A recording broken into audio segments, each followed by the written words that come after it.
Sometimes you come across a series that really sticks with you. The characters hit home, becoming all-time favorites. We put ourselves in their shoes, we struggle with them, and we enjoy their victories. And when they hurt, we hurt too, making their journey something truly memorable for us as well. Hunter x Hunter is not one of those series for me. I want to get that out of the way up front. I'm coming into this video as someone who enjoys Hunter x Hunter, but I'm not a die-hard fan. What I have really enjoyed though is the Chimera Ant Arc, but it's left me with a lot of opinions. So I've split up talking about the arc into two parts. Today we're looking at the pros, why this arc slaps, and a good chunk of people uphold it as peak shonen. Next time we're going to pick up on all the downsides in the arc that this video will conveniently ignore. We'll take a look at why I would completely understand if you thought this arc was entirely overrated. Quick note that this is purely based on the manga, so I won't be talking about things like the anime's pacing or how it leaves out Kite in the first episode, despite it being fundamental to making the arc work, just the manga. Here's our main points that we'll be talking about today, and let's crack in. We're back to good villains! Coming off Greed Island and Mr. Bombhands, Mereum is such an improvement. He's imposing, ridiculously strong, and actually has a character arc. We begin with the Might Makes Right, King Ant-Man, feeling destined to conquer the world, as is his right as the strongest being, that coming from the remaining influence of his mother. We see him start to test his abilities and learn more about the world around him, how twisted this humanity is to give so much power to one so powerless. So the plan is to follow through and... Carlos Blanca will be the first of many I shall march out of my laboratory and sweep away every adversary, every creed, every nation. Enter Komugi, the perfect juxtaposition to the king. Komugi is helpless, a bit awkward, but really good at board games. She says that her life is only as valuable as her ability to continue to win at Gungi. As the two play game after game, Mereum begins to learn about the different types of strength, how even one such as Komugi could surpass him in something. Eventually this begins to change his perspective that even if she should lose, her life still has value. And this leads to a change about how he views his mission to conquer the world. He begins to care less and less about the selection and more about playing with Komugi. This is brought forward really well when you're reading it because you feel the same way. I'd much rather keep reading about these two playing games than Pufu talking about how the selection's going. Thematically, he's set up to show one of the main ideas of this arc, that being human nature. All through this arc, we're seeing the ants struggle with their memories from their time as being a human. The tension between their ant nature and the human nature coming through.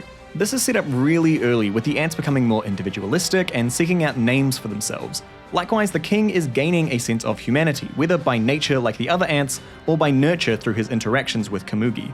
I don't want to say that humanity was the friends he made along the way, but it is really compelling to watch the villain become less and less villainous over the course of the arc, yet still remain the one needing defeating. By the end, he's left with only a little time left, as the poison from the dirty bomb runs through his system, and he spends it with Komugi. This really nice final chapter with them playing Gungi before the final panel.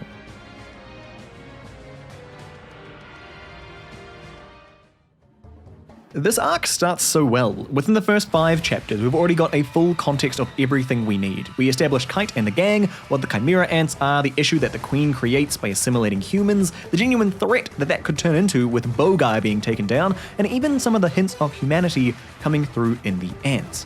Most importantly, it sets a beautiful tension into this arc. What we have is a growing threat that could become catastrophic. In the beginning, the hunters have the upper hand. They need to quickly assess and take down the Chimera Ants before they can evolve and spread.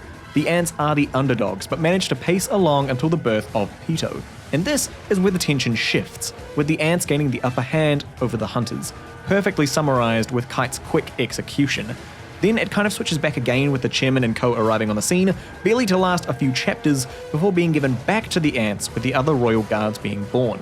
This is cemented when the king is born, and now the hunters will be playing the underdogs for the rest of the arc. Also, even in the downtime, there's still this tension, leading to quite possibly my favorite Hunter x Hunter panel. Mo. So there's this power differential between the two teams, which is made so much more important with a time restraint. In the beginning, it was trying to assess and solve the problem by the birth of the king. Then later on, it becomes trying to assassinate the king on the day of the selection. The selection is going to be the next big jump for the ants, so the hunters need to act before that can happen. But at the same time, the hunters are also dealing with the small fries as well, draining through their stamina and will before the final assault. Moreau even says he's only rocking like 40% by the time the final assault begins. It's grueling and the tension just keeps building, and yeah, you know where the snapping points are. Enough. I don't care what happens to me now.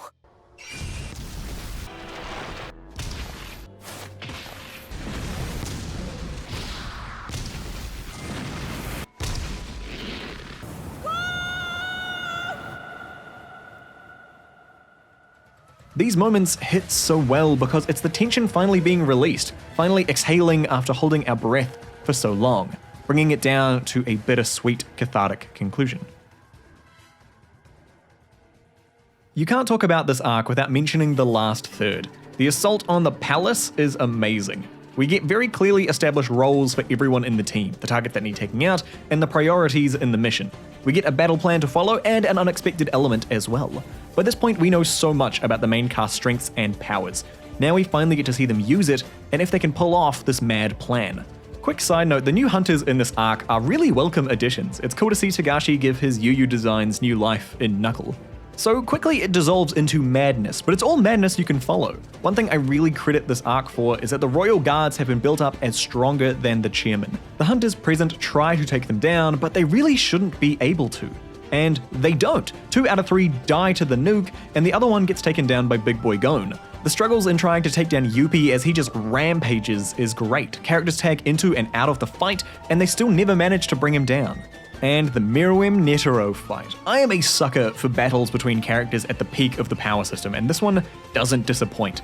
Though I do have to admit, I found the anime version of this fight a lot better than the manga version. It's this beautiful clash of ideals versus duty, raw power versus hard work, brute force versus skill. The panels of the Zero Cannon and the husk that Netero becomes is just fantastic. And of course, Big Boy Gon. This transformation is bloody incredible. It looks and feels great. There's something about watching the calm and happy character reach their wit's end and just beat the hell out of their opponent, and this is it. It's shocking, and it's one of the most memorable moments of the entire series.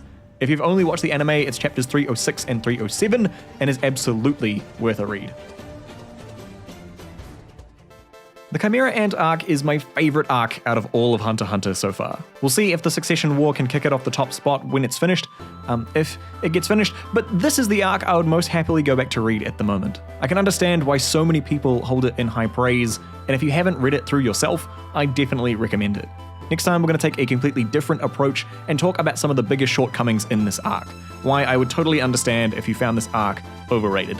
Until then, thanks for watching. This has been CG, and I'll see you Gs in the next one.